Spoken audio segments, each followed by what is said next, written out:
and good afternoon, racing fans. Welcome to Hawthorne Racecourse for a Thursday afternoon of thoroughbred action. Jim Miller and Emily Gullikson up here in our mezzanine level studio on a gorgeous Thursday here in the Chicagoland area. Sunny skies, temperatures in the 70s, fast main track.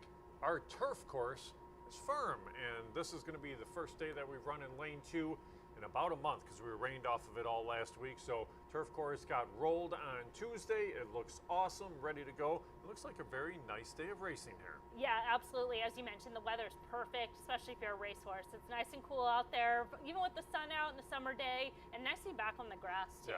Yeah, it is nice to be back on the grass. Good card today, really good card that we drew for Sunday as well.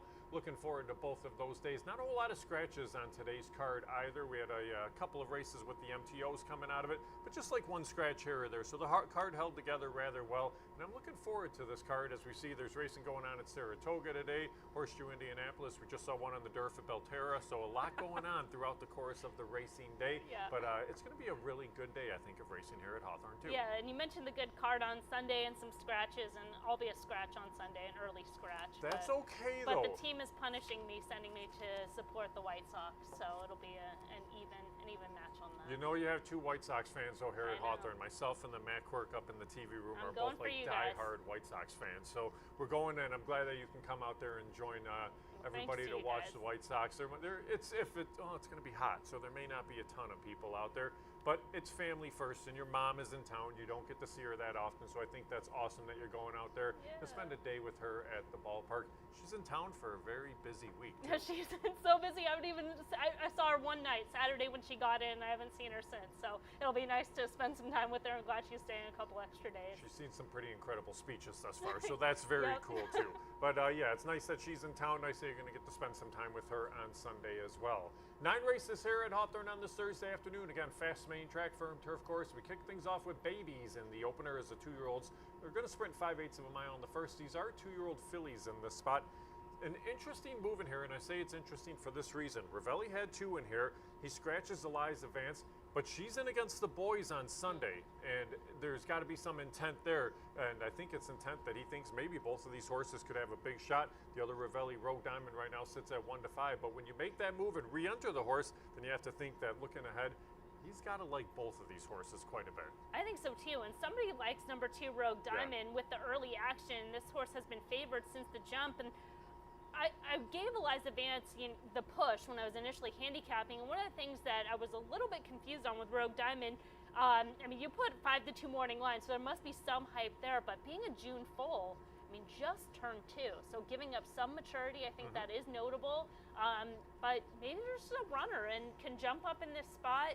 We're seeing the second choice right now with number 3, No Tip Tony, one that has run fine in both starts, but I haven't really seen enough for a winning effort, so I think that does open up the door to a new face. And when you even look at the 2 second-time starters, and number 4, She Stopped Short, should benefit from a slight addition of ground, and similar for number 6, Reimagined. I think those 2 could probably be the biggest threat if number 2, Rogue Diamond, isn't ready to roll, but seems like the early action, this one is very live. And we'll see. I ended up on She Stopped Short in here. This one, the second-time starter from the barn of Joel Campbell. It's so hard to debut from the rail, and that's what this one had to do in that first start out. Got away slowly. You see the note of hopped at the start. Made a little bit of a middle move in the lane before tiring a bit late, but there was just a lot that was kind of going on in that race. You were the first to load, stand in the gate, got away a step slowly, and that this is a horse that I just think draws a little bit better in the spot in the middle of the field. You get the race under your belt, you're going to get a price. You get 25-1 on the board right now. It's worth the shot. So I'm going to look to She Stopped Short, the 4 in race number 1. I did follow it up with Rogue Diamond, but you see 1-5 on the board. Like you said, a late full. We're trying to maybe beat that one there in the first. Race 2 today, we go 3/4 of a mile in the spot. Put Orlando Mojica on the 1. That's Sanitarium. It's a field of 8 to line up in this spot. And looking up and down this field, you have Isabella's Beauty, who showed speed on the outside. You do have a couple of horses that are finding things maybe a little bit easier than what they've seen, or just a different venue.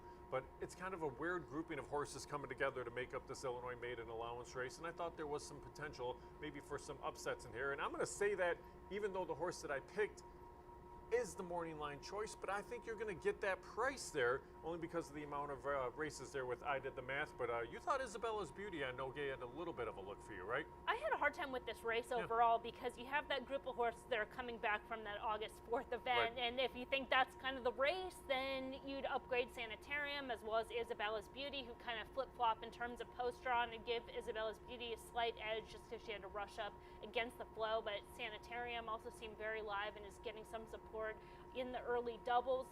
And then Jackie K as well, coming out of that same event, who actually I thought did a little bit of running, and with Manny Perez runners, they tend to improve with racing. But I also wanted to kind of hedge a little bit in case that race wasn't very strong with number 7, The Last Thrill. Another one, as you mentioned, that's finding some changes.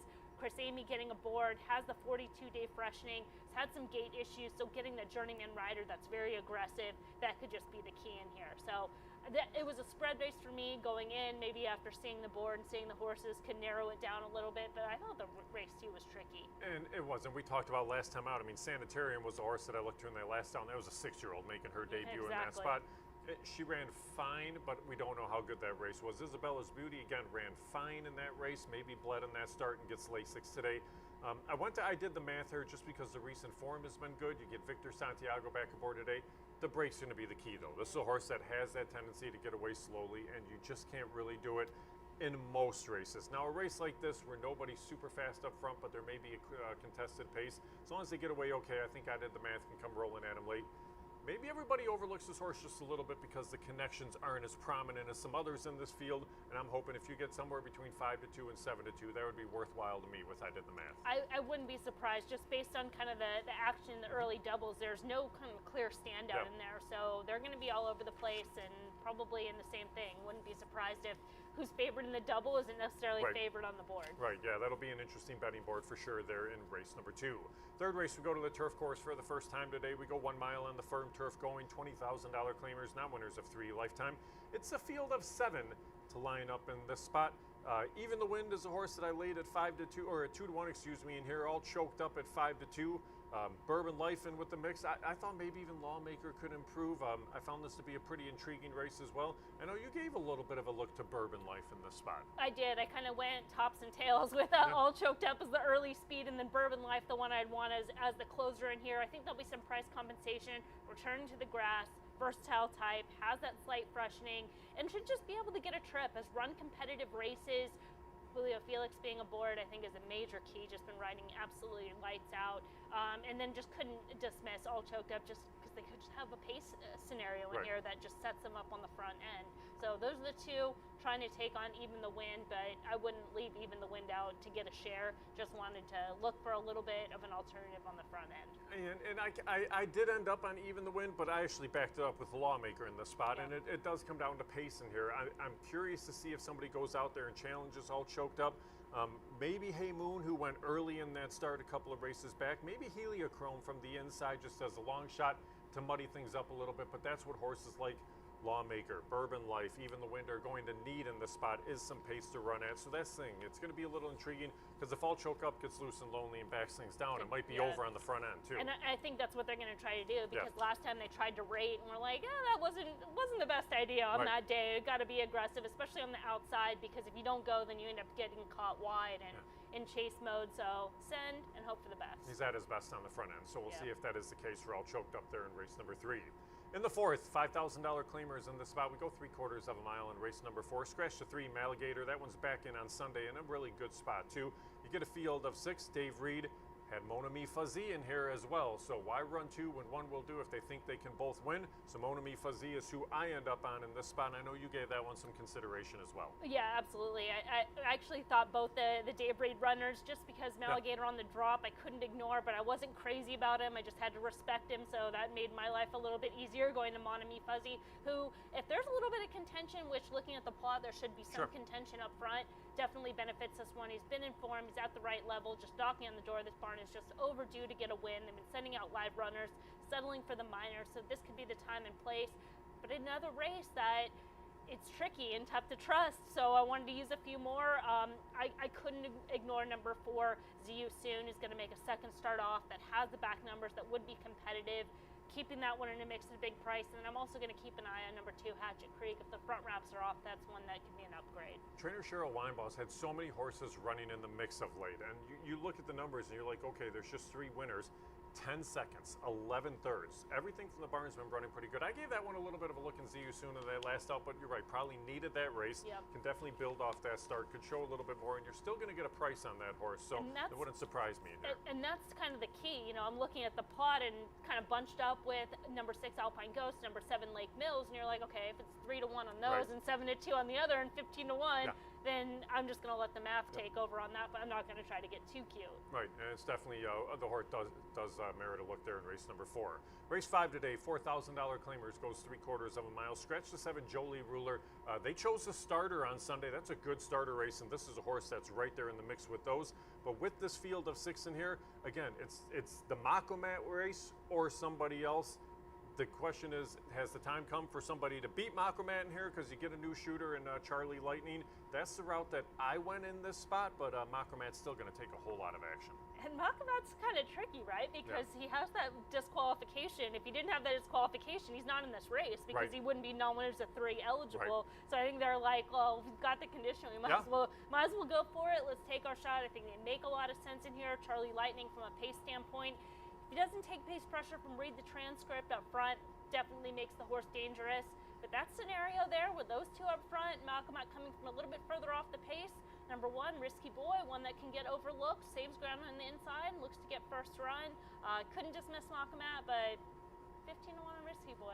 He's had the best year of his career, I think, for Risky Boy. 23,000 in earnings, 8 starts, has hit the board in 6 out of those 8.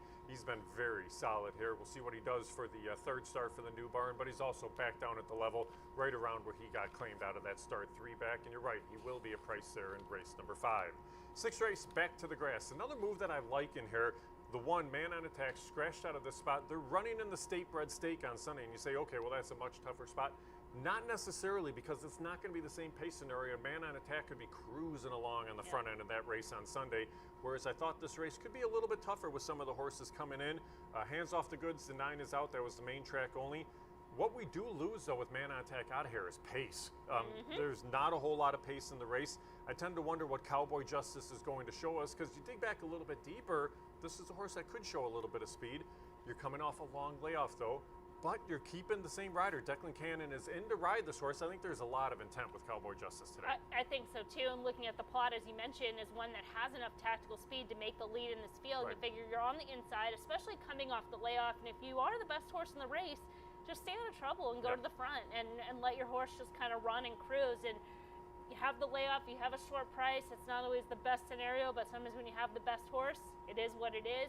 I backed up a little bit with number 6, New Year's Surprise, one that's second off. I thought the trip was kind of sneaky last out, where kind of mentioning early when you're outside and you have early speed and you don't go and you end up getting caught wide on that fast pace, and that's kind of what happened in New Year's Surprise before losing ground late. So it come back a little bit fitter in this spot. Then number 5, Realignment, has some back class.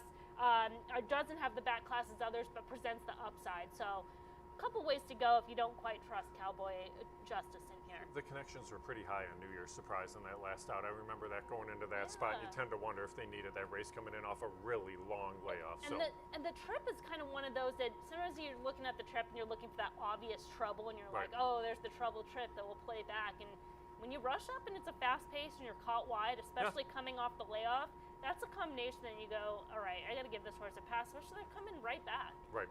Certainly improve. It is a good spot. I tend to wonder what Professor Higgins is going to do. I thought that was a really good claim for trainer D. Polis out of that last out there. Horse was flying late in a turf sprint, and now gets a stretch out today. Race 7, 5 claimers. They go 3/4 of a mile in this spot. Take out the 1, Sweet Crystal, but that's okay because you have the 4, Mystic Storm, the other Hugh Robertson in here. So Sweet Crystal removes some of the pace in the race.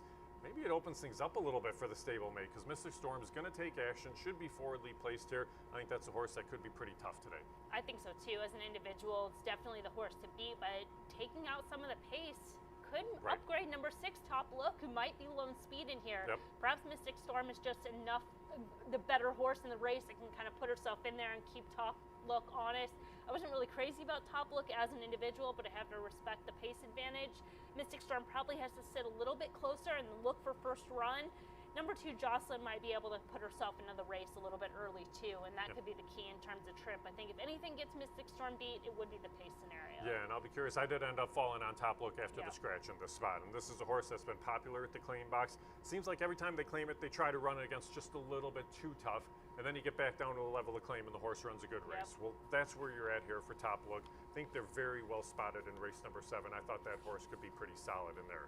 Race 8's a good optional claimer on the turf in here. We go 7.5 furlongs. We scratched the 1 Flamand and scratched the 2 main track onlys. Leaves you with the field of 7 to line up in this spot. But Emily, you look up and down the field, you get Facciabella coming in out of the Lady Carey Turf Sprint. Another block runner, Miss River Rat, who could be pretty solid. Cat Attack with the speed on the outside, but Wild About Hillary to Moonray from the Gutierrez Burn. There's a whole lot of different options to look in this spot. Yeah, another race you have to look from a pace standpoint, because you have those horses that are stretching out, you have the horses that are making the surface switch, and horses that already have a lot of natural early speed that are just fast, whether they want to be on or near the lead. It's going to be a very contentious pace. Moonray on the inside, Wild About Hillary, who's worth another look, getting her another chance to go 2 turns on the turf. Cat Attack on the outside, obviously they're going to send. I think it sets up for Facciabella. I know it's not overly exciting, but I don't mind the stretch back out in distance. I think that was the plan. And then she ran well sprinting, and they're like, well, maybe she's a sprinter. Let's keep her sprinting, which I think she's a little bit better around 2 turns. Should have the right setup in here. And as far as the stablemate, number 6, Miss River Rat, she's not as fast looking at the speed figures, a little bit on the softer side, especially comparing the 2 stablemates, but has the foundation around 2 turns on the turf and has that edge over some of the others. I went to those 2, 1-2. I did go a little longer of the 2 blocks, so I went to Miss River Rat on top. Just, again, searching for a little bit more of a price. 8 starts at Hawthorne between turf and dirt, 8 times on the board. She's solid. She does face a little bit tougher, though, today. But, again, just searching for a little bit more of a price there in race number 8. Then in the finale, we finish on the turf. Mile and a 16th on the grass. 10 claimers in here. Get a field of 9 to line up in this spot. Larry Ravelli has policy option off the claim in here. They draw the inside. This was a horse that was charging late behind Shady McGee in that last out. Jareth Loveberry picks up the call. What do you make of the Ravelli runner first off the claim? I'm going to go to policy option today. Was on Shady McGee last out. That was the right move on that day. I'm hopefully going to make the right move on this day, going to policy option. They both ran very good races. Policy option was off a little bit slow, made a wide move. I think should be able to hold their form. Not necessarily looking for a move up, but looking for a slightly better trip in here, and I think gets it. We'll also mention Niles Channel, one that you just draw a line through that July 3rd race at Canterbury Park, legit stumble, went right to the nose and knees, and then they raced in hand from off the pace. I think that one could be tough, but policy option on top for me. Niles Channel's where I ended up. Yeah, I thought that horse had a shot, but I used both Shady McGee and policy option. I thought those are the 3 horses to work through and see if you can kind of just catch the longer price of the 3. The one I will mention that's kind of worth noting is number 5, Comedic Timing, because if you remember going back to that August 1st common race, how much money that horse took right off the jump. So I think they were probably expecting a little bit more that day. Maybe coming back here, that will be the key if you're looking to try to throw one in the mix. And they give another shot at the same level, so definitely worth a shot there, and you will be a decent price in that spot. That's how we see the 9 races today. Let's flip back, take a look at the opener today as you get maiden 2-year-old fillies in the paddock for the first 5/8 of a mile win play show with a 12% takeout. Exacta Tri Super, double pick 3, pick 5, and the start of the place pick 8. Scratch the 5, that's Eliza Vance. Emily, let's start by looking at the 2 Rogue Diamond. This one, your 3-5 favorite on the board right now, comes from the barn of Larry Ravelli. You get a look at her right there. As expected, blinkers for the first start out, makes a good impression in the paddock. Jareth Loveberry in the saddle today. What do we make of Rogue Diamond today? I mean, checks all those boxes, as you mentioned. Very live connection, certainly capable with this type of runner, gets the horses out, showing early speed, the early money coming in. The one thing that did concern me was just the fact that it was going to give up some maturity being a June foal, but getting a look at her right now, I mean, she seems fine from a physical standpoint. Obviously can be race ready in here, burst out and scratch the stablemate Eliza Vance, who I would have given the edge to, so why enter 2 and 1 will do, as you said a couple times on the pre-race show, and that seems to be the case here. So Rogue Diamond, as a first-time starter, seems very live. You serve 2 purposes with this race, because if this horse runs big, then it could be a very good sign for Sunday for Eliza Vance when she faces the boys, because you might be able to wheel right back to her. But you're right, all the appearances check all the boxes for this horse. Rogue Diamond looks very good, opened up at 1-5, sits at 3-5 on the board right now. Definitely the horse to beat, it appears, in race number 1. Now the 3 horses, No Tip Tony. No Tip Tony at 5-2 on the board. Frank Reyes rides for trainer Joel Zawitz. 2 pretty respectable races to open things up. beaten at odds of 20 to 1 by only a half length in that debut, and then finished second that last out, beaten by 10 in there. But this is a horse that still, hey, has run 2 good races. And those 2 races are really tough to knock. Going back to the debut, made a positive physical appearance, was a little bit fractious in the gate. They backed her out, they checked her out, no worse for the wear, showed early speed, did lack a lead change, which was able to correct in that second start. I just wonder if she really has a big move forward, and at this time of the season, maybe there's some others that are just can be a little bit more forward. And if we've seen the best from her, that opens the door, especially on the win end. I'm going to cheer for her too, because a friend of mine is a co-owner of the horse, Mike Grieco. Best of luck to you, Mike, there. And with No Tip Tony, this is a horse that looks like it could be a little bit of a runner. Sitting right now at 5 to 2 on the board. 4 is She Stopped Short. She stopped short at 7 to 1. Alexis Centeno aboard for trainer Joel Campbell. Debuted from the rail in that first start out, and just I think had a lot going on there. You had a tough break, you got a little bit behind horses, then had to work a little bit late. Better draw today, decent price. I think this is a horse that could improve off that first out. Yes, definitely can improve. As you mentioned, broke slow from the rail, then ended up getting a wide trip, which had to go all the way around horses. Ended up making a move, and from a physical standpoint, also should benefit from the added ground, the 5 furlongs being a little bit short. She'll have that again today, but at least has the experience under her belt. Yeah, how about the 6, Reimagine? Reimagine's at 8 to 1. This is a horse that comes out of that same race with No Tip Tony, and She Stopped Short in that last out. This is a horse that in that spot I thought ran okay back on July the 11th, as in that race kind of rated back, but did move forwardly late. And Reimagine from the Roussel barn, another one that makes a pretty good impression. She does. I think she has upside and presenting value right now at 8 to 1. Going back to the July 11th race, had to rush up from the inside. Another one that had the rail draw and had a little bit of trouble. She was shuffled back tight inside around the turn. Another one that should benefit from slight addition to ground, just gets that extra half furlong. But along with the trouble, put in a big gallop out and has had 42 days since. And I think that's going to benefit her as well, looking for a big effort out of Reimagine. Yeah, we'll see what she shows us in this spot. They're getting ready to give riders a leg up here for race number 1 as we start the early pick 5 wager. Good luck.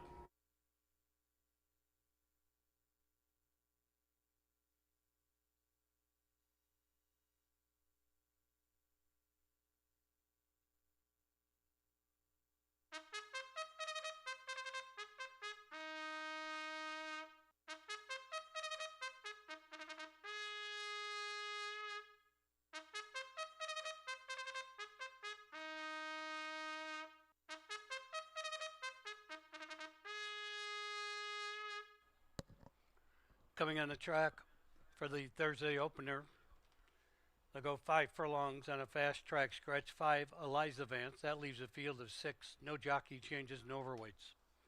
Win play show exacta trifecta superfecta. This race starts the rolling daily doubles, rolling pick 3s, the 50-cent early pick 5, and the $1 place pick 8. Number 1 is Margarita Bluebird with Adamar Santos riding. 2 is Rogue Diamond with Jared Loveberry aboard. 3, No Tip Tony, Frank Reyes riding.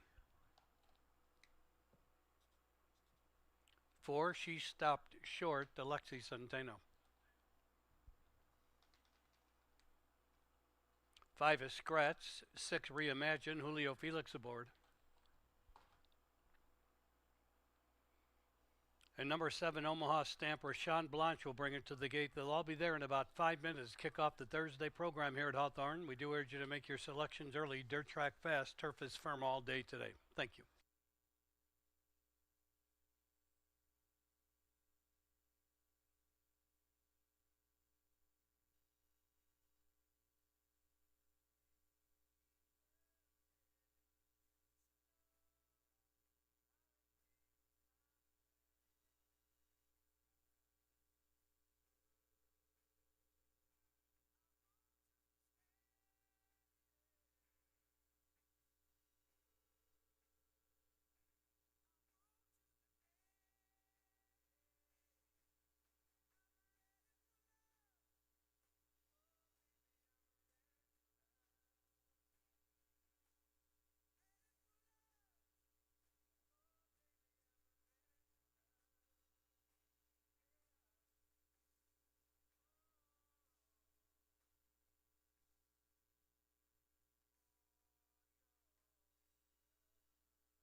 Racing fans, little time remains for you to wager on today's first race here at Hawthorne, which features rolling daily doubles, rolling pick threes, the 50-cent early pick five, and the $1 place pick eight. We have a 9-race program. Dirt track is fast, turf is firm, rail set at 10 feet out on the turf course. That'll be the conditions all day today. We do have the lowest takeout in the country when play show wagers.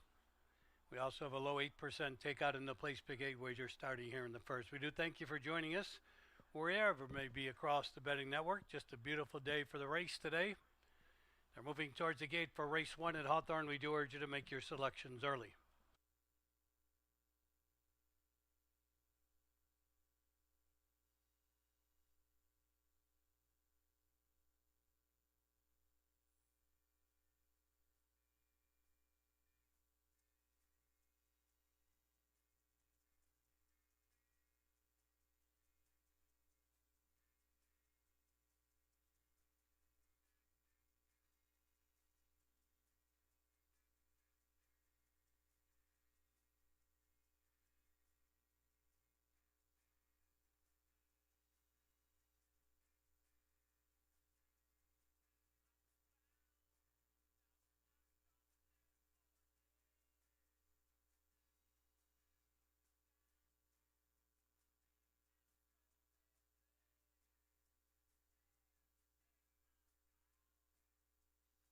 Less than a minute.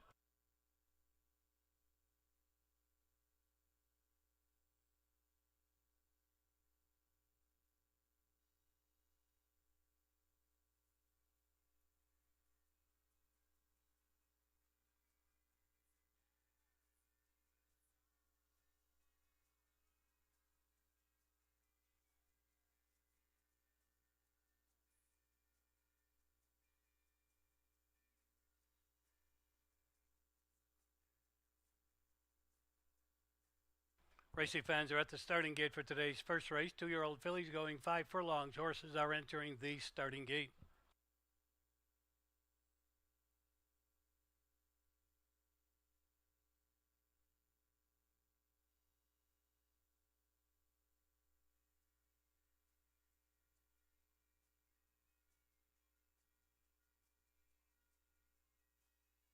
The last 2 to go in will be No Tip Tony and Omaha Stamp.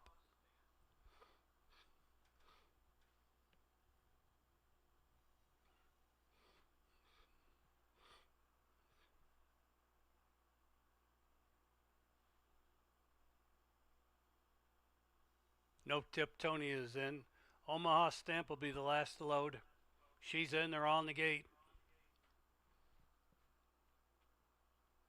They're off. Towards the inside, Margarita Bluebird and Rogue Diamond going for the lead. No Tip Tony 3 deep. She stopped short 4 deep. 6 wide on the backstretch. Omaha Stamp and the early trailer Reimagine. They're well bunched as they move around the far turn. Rogue Diamond has the lead. And around the turn, Rogue Diamond a little more than a length. She stopped short on the outside of No Tip Tony, second and third. A gap to Omaha Stamp moving up in fourth. Then it's Margarita Blue Chip. That's Margarita Bluebird and trailing the field. Reimagine. They come off the turn and straighten away for the final 3/16. It's Rogue Diamond, the leader by 3. Racing in second. She stopped short. No Tip Tony on the outside. Omaha Stamp coming on. Little more than a 16th to go. Rogue Diamond has the lead. The battle's going to be for second. They're all chasing Rogue Diamond today. Rogue Diamond's going to win by 2.5 in the end. Omaha Stamp came on to be second. She stopped short, held third. No Tip Tony fourth.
In today's first race, 2 Rogue Diamond finished first, 7 Omaha Stamp was second, 4 She Stopped Short third, 3 No Tip Tony fourth. 2743 is posted. It's unofficial. Returning the unofficial winner, 2 Rogue Diamond. Rogue Diamond is owned by Patricia's Hope, Limited Liability Corporation of Vince Foglia. Larry Ravelli, the winning trainer. Jarrett Loveberry, the winning rider. Now it's official. First race is official. Return prices in a moment.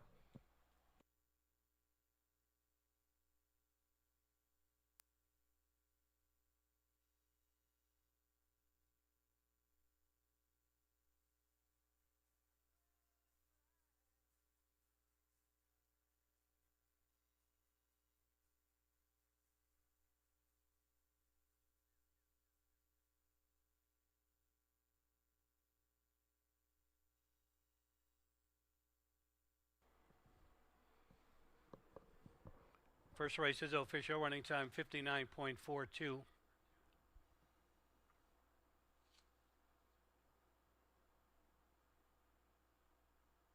The $1 exacted 27, $29.10, 50-cent trifecta 274, $52.70, 20-cent superfecta 274.